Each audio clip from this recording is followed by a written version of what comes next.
Thanks everyone for coming into my particular session. I'm the inaugural fellow, believe it or not, of Cal. So there's a tiny bit of pressure on to produce a paper to contribute towards this, and that's entirely what I've done. Well done for coming to see me and not Hercules. I'm into the archetype of how one should look.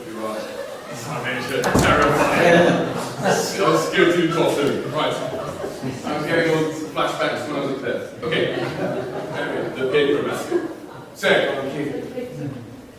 I'm going to spend 20 minutes just going through this paper. I'm going to describe some particular ways of thinking around what is the magic behind how leaders apply the right choices. There's a few puns in there, there's a few things here. Magic is meant to reference to some other quaint idea about virtues and morals. An idea of right is actually a reference to the brain rather than necessarily just a moral statement. But we'll come on to that as I go through it.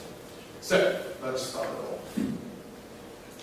So why might it occur that firemen would stand by and watch someone die rather than disregard health and safety protocols?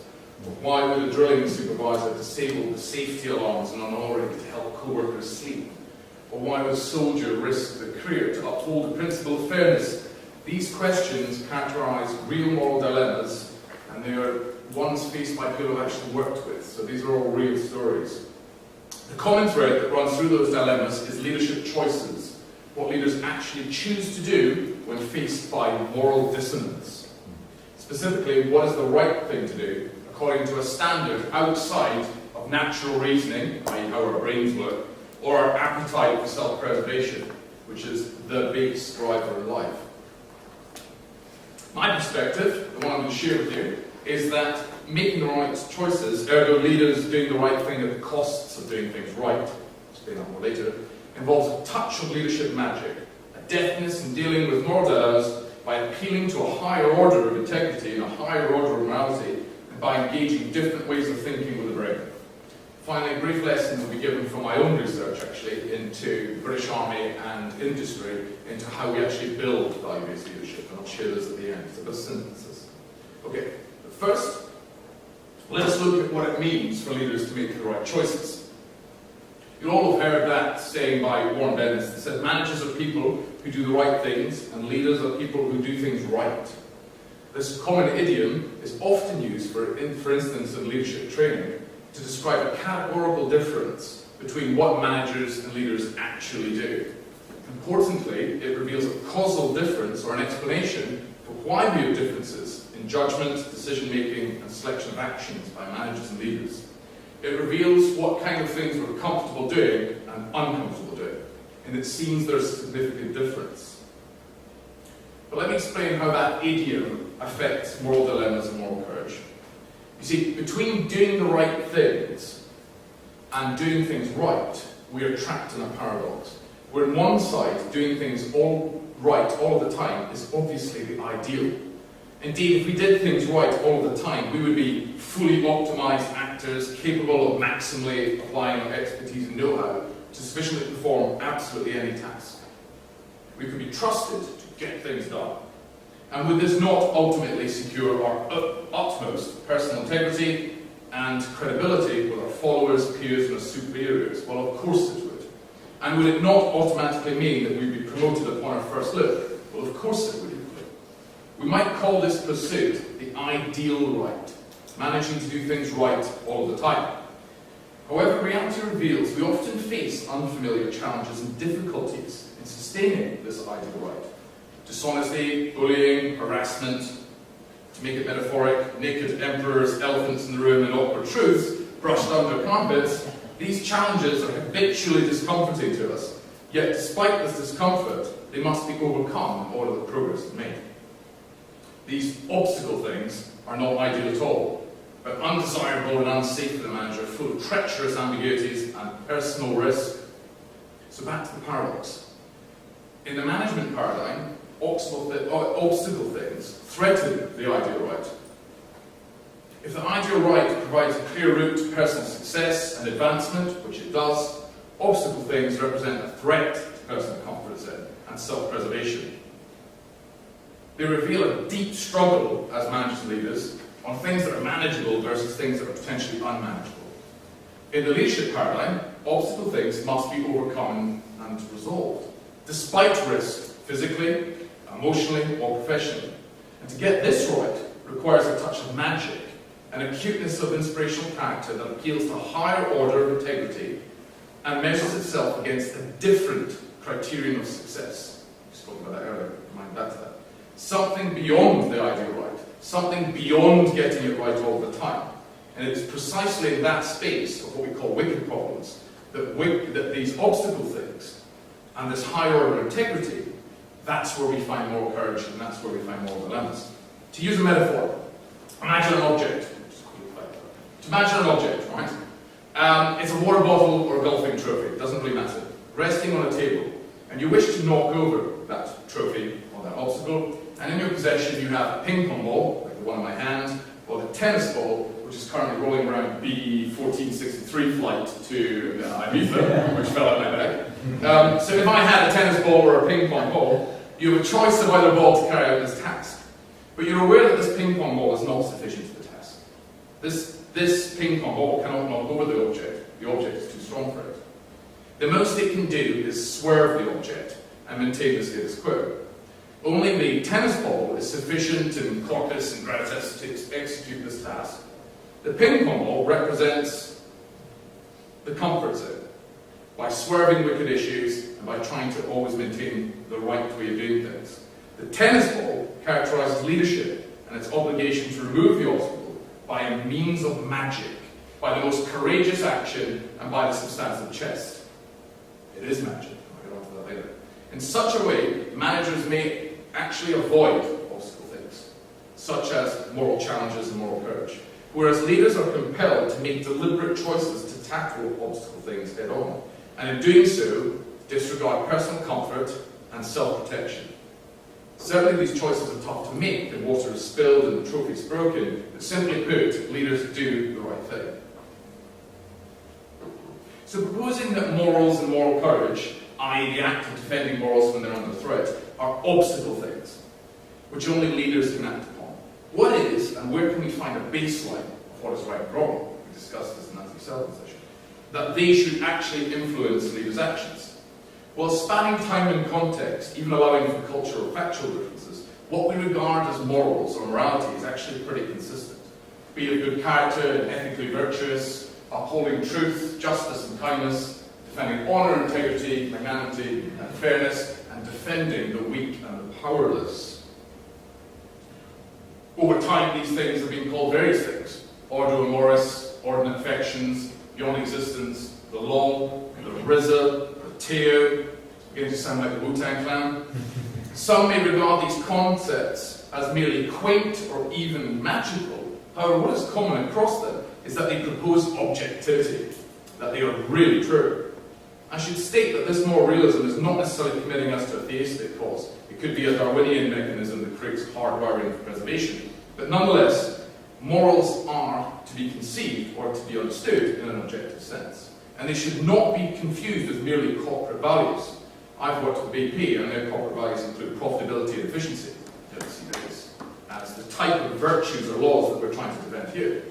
The type of values and morals we're trying to represent are not political, nor are they affected by popular trends. Morality, believe it or not, is blind to skin colour and gender, as it cannot discriminate. It represents all. Morals, like justice and fairness, simply put, are universal and timeless. Psychiatrist and author Ian McGilchrist hints at a link, which incidentally is a lot like Lord Blair, almost exactly the same person. Psychiatrist and author Ian McGilchrist hints at a link between this moral objectivity and a dismissal of the ideal right perspective earlier. He says, and I quote him there, moral values are not something that we work out rationally on the principle of utility or any other principle for that matter, but are irreducible aspects of the phenomenal world like colour. Thus, morals are irreducible and accountable only in their own terms. They are not deliberative, but unconscious and intuitive. We're all hardwired with them. They are bound up within the emotional functionality of the right hemisphere of the brain. That's why it's the right thing to do. Literally the opposite side of the brain in which we sustain the ideal right, which is actually the left side of the brain.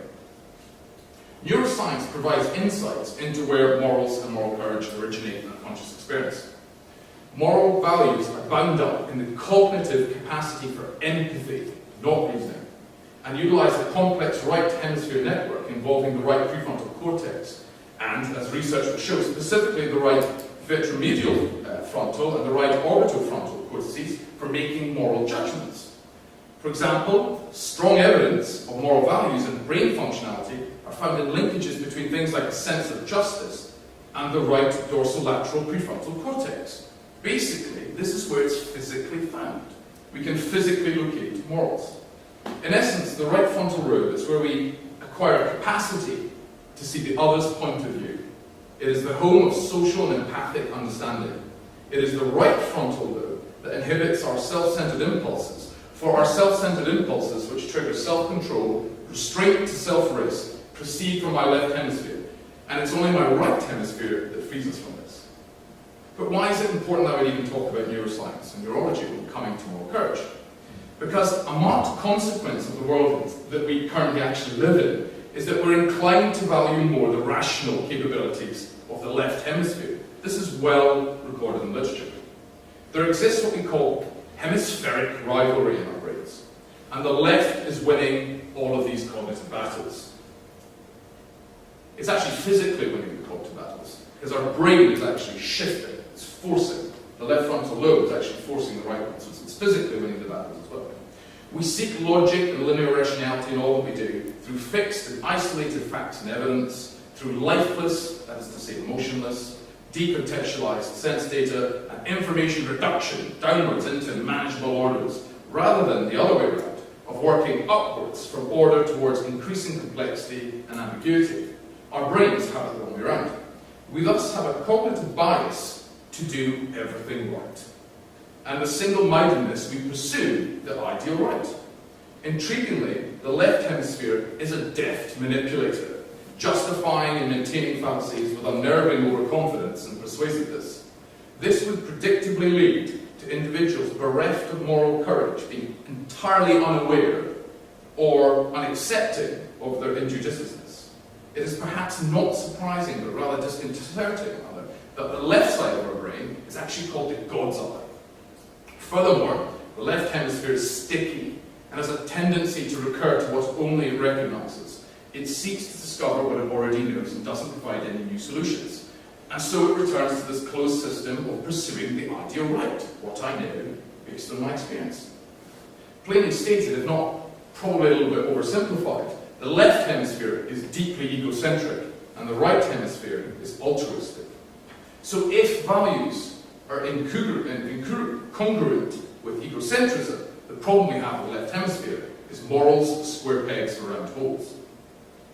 This is why altruism and selflessness suffuse anecdotes of moral courage. A US Army Medal of Honor recipient, when describing the source of his courage, stated, "There's no such thing as patriotism in a combat situation. You don't think about medals, promotions, or even a flag. You don't think about why you were there or even your family. You think strictly about the people you are with and what you can do for each other." This sort of language recurs amongst recipients of bravery awards. We see it everywhere. Simply stated, at its base, and this is a fundamental proposition I'm making, at its base, moral courage is the will to protect others, vis-a-vis a maintenance of the social, through empathizing with their dilemma, seeing it from their perspective. And this always involves a cost to oneself. There's an implicit self-sacrifice for the social, a death of the ego for the other, and that concept is not at all left-brained. Conversely, a lack of morals are characterized by negative effects on the disempowered, a sense of comeuppance, and an increase in egocentrism and unruliness. In a recent interview I conducted myself with a warrant officer from the Royal Air Force, it could easily have been any service when you hear the anecdote, a simple anecdote was given regarding an Air Commodore who would work in his office until late into the evening, supported by a small staff of squadron leaders, waiting for him to leave the building, with many of the staff simply moving paperwork around and playing solitaire and computers. All of this was at noticeable detriment to the family lives and non-work obligations of their staff. And when the warrant officer struck up courage to query the Air Commodore on the matter of why the staff were still at the desks, he merely replied, "Oh, they're waiting for me to leave." But this very simple anecdote is perhaps just a minor issue.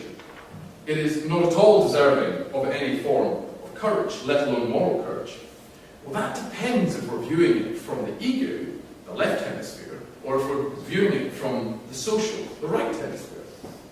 We know from empirical research that psychological stress through issues like the lack of work-life balance is a significant factor in destructive presenteeism, absenteeism, mental health issues in the workplace. And the barracks can be just as psychologically costly as the battlefield. Indeed, the simple challenges of the benign daily routine may contain greater systemic threats to moral integrity than, say, the treatment of prisoners in the battle space. The home space, as mentioned through the House, is equally treacherous. Indeed, the silent injustices and abuses may in fact be the primary contributors to eroding trust, goodwill and reciprocity amongst organisational leadership. Thus, the degree of moral right should not be a correlative based on public relations or media coverage, because it's actually the untold stories that might in fact be the source of organisational cancer. Other recent interviews conducted by myself with British Army majors and sergeant majors revealed varying perceptions of moral issues, and these are just perceptions. And these are perceptions of issues outside of the battle space. Issues like, as one would predict, favouritism and nepotism in appointment selection, subjectivity, inaccuracies in annual performance reporting, poor medical statistics linked to certain service provisions, political promises and retention challenges, sometimes poor or incoherent intelligence-led recruitment strategies, rites of passage and indiscriminate collective punishments, and the one that I perhaps looked at mostly was sanitised, fluffy kid gloves training environments, were some of just the key issues that were associated by the respondents with current moral dilemmas. It was felt that these issues should be tackled courageously in order to mitigate perceived negative impacts in the workforce. And those impacts were felt in terms of trust and loyalty. Interestingly, and this is a rather good point, is that strong consensus existed amongst respondents as to what moral courage was, with all definitions including elements of self-sacrifice, dissenting voices, significant personal consequences, social preservation, empathy, setting an example, and resistance to peer pressure. So what might be behind the magic of dealing with moral dilemmas as a leader? How might leaders do the right thing, risking personal security by tackling these awful things head on? Well, it appears the first step is to move away from egocentrism, leading to an increase in social trust. And this comes from when self-orientation diminishes. This in turn promotes what we call a permissive psychology for moral courage. This is through an increased tolerance for self-sacrifice. Secondly, a recognition of the objectivity of moral values facilitates what we might call a philosophical justification for making choices that contradict groupthink, that contradict social think, or social proof, that contradict peer pressure or ideal-right dominance. To appeal to an authority beyond rank and hierarchy, or appetite and popularity, is to provide leaders with a higher source of integrity to justify moral actions. This may even involve leaders flying in the face of societal trends, by heading in the exact opposite direction of travel to the general population or the media with their moral discourse and evaluation. Thirdly, we must focus on attacking the immorality of the position, not the person. Ad hominem objections always undermine the integrity of all parties and fail to appeal to an objective and consistent standard. It is a universal law that has been broken, not an individual threat. Fourthly, leaders should encourage greater empathy, this is a vital point, through open conversation and encouraging all actors to share what is on their minds regarding moral challenges. If empathy, this is a big point of the brain, if empathy is intrinsic to morality, and indeed right hemisphere emotional functionality, then a socially constructed narrative, i.e. things we share together, about how our tribe, our group, views and deals with moral issues, this will generate greater consensus and permission for moral courage. So lastly, how might we greater encourage moral courage amongst leaders, and what lessons are there how we might develop it? Well, my own research has looked at this area, and it might seem quite dense, but I'll try and pluck through this. Firstly, a key factor in the development of moral courage, and an extremely challenging one, albeit, is through moral enforcement. This was briefly mentioned in the last session. By that it is meant clear linkages must be made between corporate expectations of moral behaviour. This might be, for example, encapsulated in values and standards, and measurements of adherences, so that certain disciplinary techniques and mechanisms be applied to instances of non-adherence. Because enforcement equals adherence. This simple metaphor can be found in average speed cameras on highways. My research was unequivocal in this. When leaders are seen to swerve moral dilemmas, there must be consequence and penalties. At the very least, they must receive negative feedback. Such reinforcement or enforcement supports what we call internalization, an application of ethical behaviours, and forces leaders to maintain their commitment and cooperation with the group around them. Therefore, work should be done to review and expand the role of adherence measures and disciplinary mechanisms to support moral enforcement. Simply put, we have to get tougher, believe it or not, on moral conduct. To many, this sounds like confrontational negative work, but it seems that this might be exactly what we need to do in order to challenge negative cognitive processes when dealing with moral courage.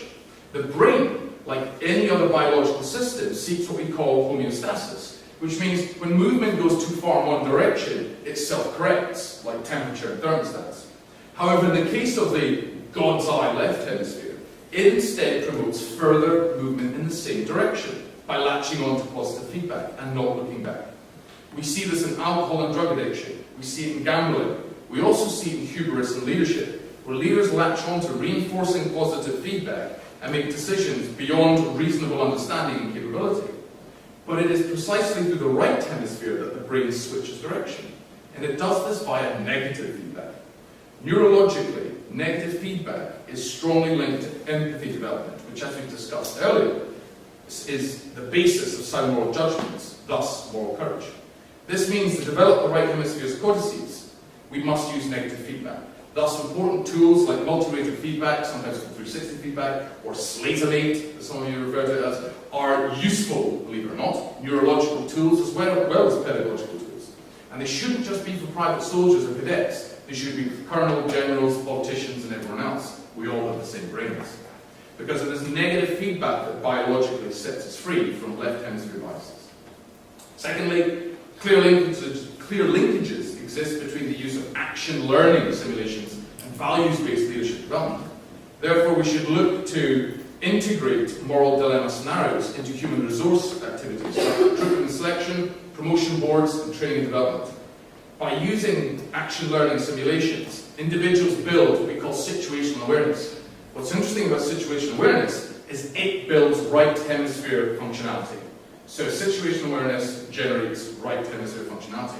It also builds, a term that we heard earlier on, moral muscle memory. This is through replicating real-world challenges and allowing the assessment of leaders' authentic behaviours. It should also be recognised that some research actually suggests that inherent values and morals in individuals are actually predictive.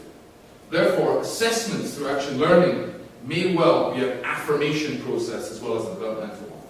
And thirdly, and perhaps most opaque of the three, which you're probably fatigued at this point, but hopefully you can get into this, is that there's a thing called values, emotions, connectivity between the desired corporate values and organisational leadership.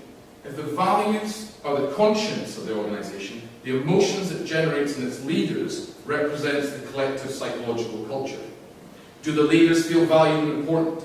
Do they feel part of an organisation with noble purposes and aspirations, aligned to greater causes? There must be a connectivity and alignment between the emotions generated and the values proposed, as any contradictions cancels out value-based leadership. However, when values and emotions connect, there exists a deep and profound connection. A code of conduct for community members emerges where we collectively regulate peer and organisational accountability. What does that mean? It means we challenge one another in healthy ways. Furthermore, a tribal identity emerges from a sense of exclusivity and solidarity. We are sharing the same work experiences. And this tribal identity and preservation supports social and empathic understanding, which is right brain development, which in turn generates a fertile terrain for moral courage. So in closing, it is necessary to develop a moral compass and firmly promote its defence, which would be evidenced through moral courage. Or we surely find ourselves in Lewis's dilemma there where he says we make men place in their woman. We make men or women without chests and expect of them virtue and enterprise. We will laugh at honour, but still be find traitors in our midst. Moral dilemmas are clear examples of obstacle things which only leadership tackles through moral courage.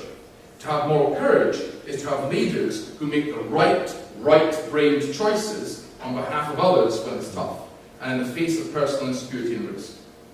It is a key catalyst for effective leadership as it maintains social needs and promotes the development of empathic decision-making. With it, egocentrism diminishes and collectivism is fostered. To reject moral courage is to embrace a deliberate swerve to lead, a neglect of leadership duties. Moral courage is ironic.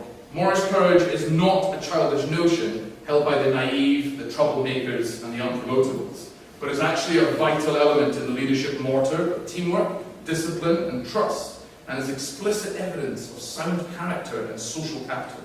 Strong leaders shouldn't shirk at the price of moral courage, for without it, the social fabric and integrity of an organisation falls apart. Thanks for listening. Sorry for the skip.